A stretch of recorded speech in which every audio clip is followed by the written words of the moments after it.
Hello everyone, welcome back to my channel Ncert Malayalam. Ncert Class 6 ഹിസ്റ്ററിയിലെ chapter 6 new questions and ഐഡിയാസിൻ്റെ part 2 discussion video ആണിത്. So part 1 നമ്മൾ already upload ചെയ്തിട്ടുണ്ട്. കാണാത്തവരുണ്ടെങ്കിൽ videos ഒന്ന് കണ്ടു നോക്കൂ കേട്ടോ. Upanishads. Around the time that the Buddha was preaching and perhaps a little earlier, other thinkers also tried to find answer to difficult questions. Some of them wanted to know about life after death. Others wanted to know why sacrifices should be performed.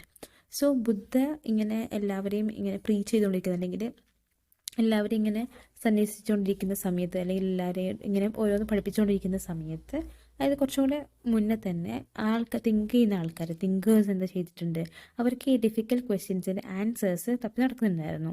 അപ്പോൾ ചിലർക്ക് എന്താണ് നമ്മുടെ മരണത്തിന് ശേഷമുള്ള ജീവിതത്തിനെ പറ്റി അറിയണം, ചിലർക്കാണെങ്കിൽ എന്തുകൊണ്ട് നമ്മൾ ഈ ബലികർമ്മങ്ങൾ അല്ലെങ്കിൽ സാക്രിഫൈസസ് ഒക്കെ ചെയ്യണം എന്നുള്ളത് ക്വസ്റ്റ്യനാണ്. Many of these thinkers felt that there was something permanent in the universe that would last even after death. They described this as Atman, or the individual soul, and the Brahman, or the universal soul. They believed that ultimately both the Atman and the Brahman were one.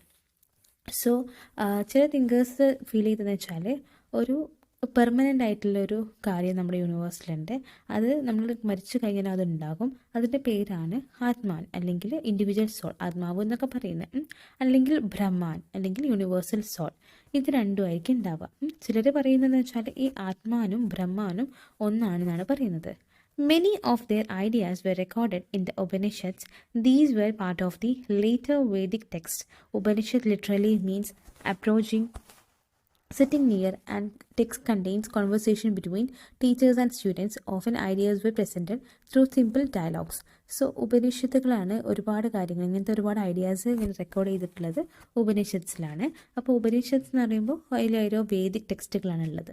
ഉപനിഷത്ത് എന്ന് വെച്ചാൽ mainly approaching and sitting near, അതായത് ഒരുപാട് ടീച്ചേഴ്സും സ്റ്റുഡൻസും ഒക്കെ തമ്മിലുള്ള കോൺവെർസേഷൻസൊക്കെ അടങ്ങിയിരിക്കുന്നതാണ് നമ്മുടെ ഉപനിഷത്തുകൾ. ഈ ഐഡിയാസൊക്കെ ഓരോ സിമ്പിൾ ഡയലോഗ്സിലായിരിക്കും ഉപനിഷത്സിൽ എഴുതിയിട്ടുള്ളത്. Most Upanishadic thinkers were men, especially Brahmins and Rajas. Occasionally, there is mention of women thinkers such as Gargi, who was famous for her learning and participated in debates held in the royal courts. So almost എല്ലാ തിങ്കേഴ്സും അല്ലെങ്കിൽ ഉപനിഷത്തിക് thinkers മൊത്തം പുരുഷന്മാരായിരുന്നു. അതിൽ Brahmins ഉണ്ട്, രാജാസ് ഒക്കെ ഉണ്ട്. പക്ഷേ ചില woman തിങ്കേഴ്സിനെ പറ്റിയിട്ട് മെൻഷൻ ചെയ്തിട്ടുണ്ട്. ഒരു എക്സാമ്പിളാണ് ഗാർഗി എന്ന് പറയുന്ന അവർ അവരുടെ ലേണിങ്ങിനും അതുപോലെ തന്നെ ഒരുപാട് ഇങ്ങനത്തെ തർക്കങ്ങൾ ഡിബേറ്റുകളിൽ പങ്കെടുത്തിട്ടുണ്ട്. റോയൽ കോർട്ടുകളിൽ ഒരുപാട് ഡിബേറ്റുകളിൽ പങ്കെടുത്തിട്ടുണ്ട്. അവരെ പറ്റിയിട്ട് മെൻഷൻ ചെയ്തിട്ടുണ്ട്. Poor people rarely took part in these discussions.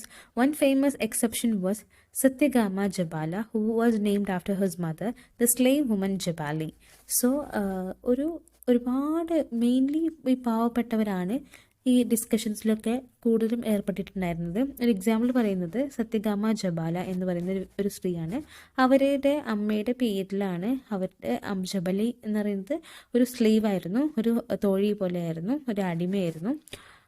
He had a deep desire to learn about reality, was accepted as a student by the Brahmin teacher named Gautama and became one of the best non-thinkers of the time. So അദ്ദേഹത്തിന്, അതായത് ജബാലി, സത്യഗാമ ജബാല എന്ന് പറയുന്ന അയാൾക്ക് ഒരുപാട് നല്ല റിയാലിറ്റിയെ പറ്റി മനസ്സിലാക്കാൻ, ഒരുപാട് പഠിക്കാനൊക്കെ ആഗ്രഹം ഉണ്ടായിരുന്നു. അതുകൊണ്ട് തന്നെ ഒരു ബ്രാഹ്മണ ടീച്ചർ, ഗൗതമ എന്ന് പറയുന്ന ഒരു ടീച്ചർ അദ്ദേഹത്തിനെ അക്സെപ്റ്റ് ചെയ്തു, സ്റ്റുഡൻ്റായിട്ട് അക്സെപ്റ്റ് ചെയ്തു. പിന്നീട് അദ്ദേഹം ഒരു നല്ലൊരു തിങ്കറായിട്ട് മാറിയിട്ടുണ്ടായിരുന്നു. Many of the ideas of the Upanishads were later developed by famous thinkers Shankaracharya, about whom you still read in class 6. So വേറൊരു തിങ്കറുടെ പേരാണ് ശങ്കരാചാര്യ. അപ്പോൾ അദ്ദേഹത്തിനെ പറ്റിയിട്ടൊക്കെ നമ്മൾ 7th സ്റ്റാൻഡേർഡിൽ പഠിക്കുന്നുണ്ട്. സോ ബിഫോർ ദാറ്റ് നമ്മൾ ഈ ഒരു ബ്ലൂ ബോക്സ് പഠിക്കണം. 6 schools of Indian philosophy. Over centuries, India's intellectual exploration of truth was come to be represented by the 6 systems of philosophy. These were known as Vaisheshika, Nyaya, Samkhya, Yoga, Purva Mimamsa, Vedanta or Uttara Mimamsa. So ഇതൊക്കെയാണ് ഈ 6 Indian ഫിലോസഫിയിലുള്ള 6 systems. അതിലെ 6 സിസ്റ്റംസും നമ്മൾ കണ്ടുപിടിച്ചില്ലെങ്കിൽ found ചെയ്തത് കൊനാഡ, ഗൊറ്റാമ, കപില, പതഞ്ജലി, ജൈമിനി, വ്യാസ. ഇതൊരു വ്യാസ, പതഞ്ജലിയൊക്കെ നിങ്ങൾ കേട്ടിട്ടുണ്ടാവും അല്ലേ? ഇങ്ങനത്തെ സേജസ് ആണ് ഇത് കണ്ടുപിടിച്ചിട്ടുള്ളത്, അല്ലെങ്കിൽ ഇങ്ങനത്തെ സന്യാസിമാരാണ് ഇത് ഫൗണ്ട് ചെയ്തിട്ടുള്ളത്. These philosophies still guide scholarly discourse in the country. So ഇവരും ഈ ഒരു ഫിലോസഫീസൊക്കെ അവർ ഒരുപാട് ഇങ്ങനത്തെ സ്കോളർലി ഡിസ്കോഴ്സ് എന്ന് വെച്ചാൽ ഇങ്ങനെ പണ്ഡിതമായിട്ടുള്ള കാര്യങ്ങൾക്ക് അവർ കൂടുതലും ഇങ്ങനത്തെ തത്വചിന്തകൾ അല്ലെങ്കിൽ ഈ ഒരു ഫിലോസഫീസൊക്കെ രാജ്യത്തിൻ്റെ പണ്ഡിതോചിതമായ അതല്ലെങ്കിൽ പണ്ഡിതോചിതമായിട്ടുള്ള ആ ഒരു വ്യവഹാരങ്ങൾക്ക് വേണ്ടിയിട്ടായിരുന്നു. അതാണ് അതിൻ്റെ ഒരു മീനിങ് യൂസ് ചെയ്തിട്ടുണ്ടായിരുന്നത്. These philosophies still guide scholarly discourse in the country.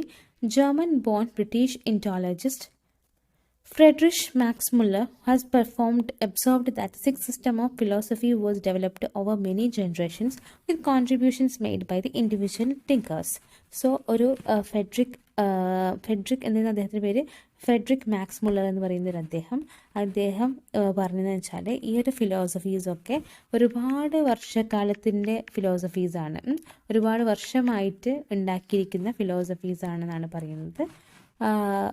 അത് ഒരുപാട് ഇൻഡിവിജ്വൽ തിങ്കേഴ്സ് അതിന് കോൺട്രിബ്യൂട്ട് ചെയ്തിട്ടുണ്ട്. അപ്പോൾ ഇൻഡോളജിസ്റ്റ് എന്ന് പറയുമ്പോൾ ഇങ്ങനെ അതായത് റിലീജിയൻ കമ്പയർ ഒക്കെ ചെയ്യുന്ന ഒരാളാണ് ഇൻഡോളജിസ്റ്റ് എന്ന് പറയുന്ന ഒരാൾ. അതാണ് അതിൻ്റെ മെയിൻലി ഒരു ഇന്ത്യൻ കൾച്ചർ, ഹിസ്റ്ററി, ഫിലോസഫിയിലൊക്കെ പഠിക്കുന്ന ഒരാളെയാണ് നമ്മൾ ഇൻഡോളജിസ്റ്റ് എന്ന് വിളിക്കുന്നത്. Today we find a underlying harmony in the understanding of truth, although they seem distinct from each other. അപ്പോൾ ഇന്നത്തെ കാലത്ത് അതിലൊരു ഹാർമണി ഉണ്ട്, അല്ലെങ്കിൽ റിലേഷൻഷിപ്പ് ഉണ്ട്, സത്യത്തിലുള്ളൊരു റിലേഷൻഷിപ്പ് ഉണ്ട്. അത് പരസ്പരം തമ്മിൽ വ്യത്യാസമുള്ളതായിരിക്കും, ഡിസ്റ്റിങ് ഫ്രം ഈച്ച് അതർ എന്നാണ് പറയുന്നത്. ഇനി ഒരു വൈസ് ബെഗറിൻ്റെ ഒരു സ്റ്റോറിയാണ്. Here is a dialogue based on the story from one of the most famous Upanishads, the Chandogya Upanishad. Shaunaka and Abhipradarin were two sages who worshipped the universal soul. Once they sat down to eat, a beggar came and asked for some food. So, ഇതൊരു dialogue based ആയിട്ടുള്ളൊരു സ്റ്റോറിയാണ്. ഇത് പറഞ്ഞിരിക്കുന്നത് ചന്തോഗ്യ ഉപനിഷത്തിലാണ്. അപ്പോൾ 2 characters ഉണ്ട്, ഷൗനക and അഭിപ്രദാരൻ. ഇവർ രണ്ടുപേരും സന്യാസികളാണ്. അവരൊരു യൂണിവേഴ്സൽ സോളിനെയാണ് ആരാധിച്ചുകൊണ്ടിരുന്നത്. അപ്പോൾ ഒരു ബെഗർ അവർ ഭക്ഷണം കഴിക്കുന്ന സമയത്ത് അങ്ങോട്ടേക്ക് വന്നു, കുറച്ച് ഫുഡിന് വേണ്ടിയിട്ട് ചോദിച്ചു. We cannot spare anything for you, Shaunaka said. Learned sirs, whom do you worship, the beggar asked. So Shaunaka എന്ന് പറഞ്ഞ അദ്ദേഹം പറയാണ് നിങ്ങൾക്ക് തരാനൊന്നുമില്ല എന്ന് പറയാണ്. അപ്പോൾ ബെഗർ ചോദിക്കുകയാണ്, ഓക്കെ, പഠിച്ചിട്ടുള്ള സാറുമാരെ നിങ്ങൾ ആരെയാണ് ഇങ്ങനെ ആരാധിക്കുന്നതെന്ന് ചോദിക്കുകയാണ്. The universal soul, Abhipratarin replied. അപ്പോൾ അഭിപ്രദാരൻ എന്ന് പറഞ്ഞാൽ അദ്ദേഹം പറയുന്നത് യൂണിവേഴ്സൽ സോളിനെയാണ് ഞങ്ങൾ ആരാധിക്കുന്നത്. It means that you know the universal soul fills the entire world. അപ്പോൾ നിങ്ങൾക്ക് അറിയാം യൂണിവേഴ്സൽ സോൾസ് ആണ് ലോകം മൊത്തം നിറയ്ക്കുന്നത് നിങ്ങൾക്ക് അറിയാം. Yes we know that the sages note. Okay, അങ്ങനെ ഞങ്ങൾക്കറിയാം യൂണിവേഴ്സൽ സോളാണ് ലോകത്തെ മൊത്തം ഫില്ല് ചെയ്യുന്നതെന്ന് ഞങ്ങൾക്ക് അറിയാം എന്ന് പറഞ്ഞിട്ട് അവർ തലയാട്ടി. Yes you know that, sages noted. If the universal soul fills the whole world, it fills me too, whom I am but the part of the world, the beggar asked. അല്ലേ, universal God എല്ലാവരുടെയും വയറ് നിറയ്ക്കെങ്കിൽ അദ്ദേഹം എൻ്റെയും വയറ് നിറയ്ക്കും. അപ്പോൾ ഞാനും ഈ ലോകത്തിൻ്റെ ഒരു പാർട്ടല്ലേ എന്ന് ബെഗർ ചോദിക്കുകയാണ്. You speak the truth, O young Brahmin. നിങ്ങൾ സത്യമാണ് പറയുന്നത്. Then O sages, by not giving me food you are actually denying food to the universal soul. So നിങ്ങൾ എനിക്ക് ഭക്ഷണം തന്നില്ലെങ്കിൽ നിങ്ങൾ യൂണിവേഴ്സൽ സോളിൻ്റെ ഭക്ഷണം തിരസ്കരിക്കുന്ന അല്ലെങ്കിൽ കൊടുക്കാതിരിക്കുന്നതിന് തുല്യമല്ലേ എന്ന് ചോദിക്കുകയാണ്. The sages realise the truth of the beggar said and share the food with them. So സേജസിൻ്റെ അവസാനം അവരുടെ തെറ്റ് മനസ്സിലായിട്ട് അല്ലെങ്കിൽ സത്യം മനസ്സിലാക്കി, എന്നിട്ട് അവരുടെ ഫുഡ് ആ ഒരു ബെഗറിനും കൂടെ ഷെയർ ചെയ്തു. So next is about the Panini, the grammarian. So this was also the time when other scholars were at work. One of the most famous was Panini, who prepared a grammar for Sanskrit. He arranged the vowels and consonants in a special order and then used it to create formula like those found in algebra. He used it to write down the rules of the language in short formula. So ഒരു കാലത്തുള്ളൊരു famous സ്കോളറാണ് Panini. അപ്പോൾ അദ്ദേഹം എന്ന് പറയുന്നത് സംസ്കൃതത്തിൽ grammar എഴുതിയ ഒരാളാണ്. അദ്ദേഹം കുറച്ച് വോവൽസും കോൺസണൻസും എടുത്തിട്ട് സ്പെഷ്യൽ ഓർഡറിൽ അറേഞ്ച് ചെയ്തു. എന്നിട്ട് അതൊരു ഫോമുല പോലെയാക്കി, നമ്മുടെ ആൾജിബ്രയിലുള്ള ഫോമുല പോലെ. എന്നിട്ട് അതിന് ഓരോരോ ഷോർട്ട് ഫോമുലയാക്കിയിട്ട് അദ്ദേഹം ഓരോ റൂൾസിൽ അദ്ദേഹം എഴുതിയിട്ടുണ്ടെന്നാണ് പറയുന്നത്. Next is about Jainism. Okay, the last and the 24th Tirthankara of Jainas, Vardhamana Mahavira, also spread this message around his time, that is 2500 years ago. So ഒരു 24th ആയിട്ടുള്ള ത്രിതങ്കര ഓഫ് ജൈനാസ്, അദ്ദേഹത്തിൻ്റെ പേരാണ് വർദ്ധമന മഹാവീര. അദ്ദേഹം ഒരു മെസ്സേജ് സ്പ്രെഡ് ചെയ്തിട്ടുണ്ടായിരുന്നു 2500 വർഷം മുന്നേ. അപ്പോൾ അദ്ദേഹം ഒരു ക്ഷത്രിയനായിരുന്നു. He was a Kshatriya prince ആയിരുന്നു, ഒരു ക്ഷത്രിയനായിട്ടുള്ള രാജാവായിരുന്നു. ലച്ചാവീസിലുള്ള ലച്ചാവീസ് എന്ന് പറയുമ്പോൾ group that a part of Vajji Sangha about which you read in chapter 5. Chapter 5 പഠിക്കാൻ പോകുന്ന വജി സംഖ്യയിലുള്ളൊരു പാർട്ടാണ് Licchavis group. At the age of 30, he left the home and went to live in forest. For 12 years, he led a hard and lonely life, at the end of which he attained enlightenment. So, ഈ പറയുന്ന നമ്മുടെ വർദ്ധമന മഹാവീര, അദ്ദേഹത്തിൻ്റെ 30ാമത്തെ വയസ്സിൽ അദ്ദേഹം വീട് വിട്ട് കാട്ടിലേക്ക് പോയി. 12 വർഷത്തിന് ശേഷം അദ്ദേഹം ഒരുപാട് കഷ്ടപ്പെട്ടിട്ടുള്ള അല്ലെങ്കിൽ ഒറ്റയ്ക്കുള്ള ജീവിതം നയിച്ചിട്ട് അദ്ദേഹത്തിന് അവസാനം എന്ത് കിട്ടി? എൻലൈറ്റ്മെൻറ്റ് അല്ലെങ്കിൽ ബോധോദയം. നമ്മുടെ ബുദ്ധന് കിട്ടിയ പോലെ ബോധോദയം കിട്ടി എന്നാണ് പറയുന്നത്. He taught a simple doctrine. Men and women who wish to know the truth must leave their homes. They must follow very strictly the rules of ahimsa, which means not hurting or killing living beings. All beings, said Mahavira, long to live. To all this, life is dear. Things life is dear. Okay?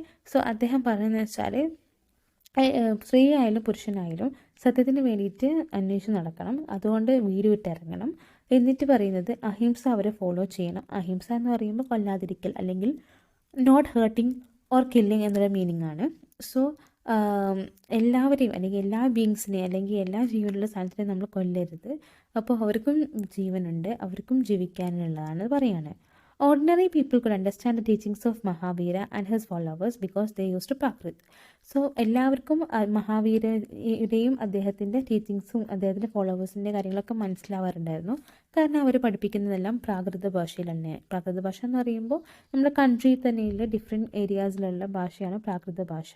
Named after the religions in which they were used. For example, Prakrit spoken in Magadha is known as Magadhi. So ഏത് റീജിയനിലാണ് അവരുടെ ഭാഷ സംസാരിക്കുന്നത് അതിനനുസരിച്ച് അതിൻ്റെ പ്രാകൃത ഭാഷയുടെ പേര് മാറും. ഇപ്പോൾ മഗധയിൽ ഒരു ഭാഷ എന്ന് പറയുന്നത് മഗധ ഡൈനാസ്റ്റി അല്ലെങ്കിൽ മഗധ എന്ന് പറയുന്ന സ്ഥലത്ത് സംസാരിച്ചിരുന്ന ഒരു പ്രാകൃത ഭാഷയുടെ എക്സാമ്പിളാണ്. Followers of Mahavira, who were also known as Jainas, had to lead a simple life, begging for food. They had to be absolutely honest and were especially asked not to steal. Also, they had to observe celibacy and men had to give up everything including their clothes. So, സംഭവം എന്താണെന്ന് വെച്ചാൽ നമ്മുടെ